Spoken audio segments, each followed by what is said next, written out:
હું તમને કહું, ઓલી ગાયને ને ભેંસને બગા ચોટે ને બગા, હજી કથાને 2 દી બાકી છે ને એટલે તમને આ વાત ઉપયોગમાં આવશે. ગાયને ને ભેંસને બગા ચોટે. એક જૂની કહેવત છે, નબળા ઢોરને બગા જાજી હોય. ઉડાવવાની ફેર ના હોય ને. બગા તો કાંઈ પાણીમાં જાય નહીં, ભેંસો પાણીમાં વહી જાય. પછી એ બગા શું કરે ખબર? એ તળાવનો આમ કાંઠો હોય ને, આમ ફરતે 15-20 ભેંસોની બગા આમ આમ લાઈનમાં બેઠી હોય. 5-6 કલાક સુધી ભેંસ પાણીમાં પડી રહીએ.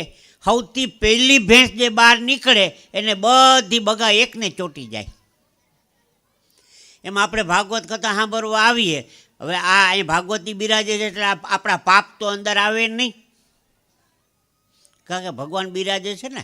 હા, એટલે આપણા પાપ તો મંડપમાં આવે નહીં. ક્યાં ઊભા હોય? આરતી પૂજા કર્યા વગરનો સૌથી પહેલો જે બહાર નીકળે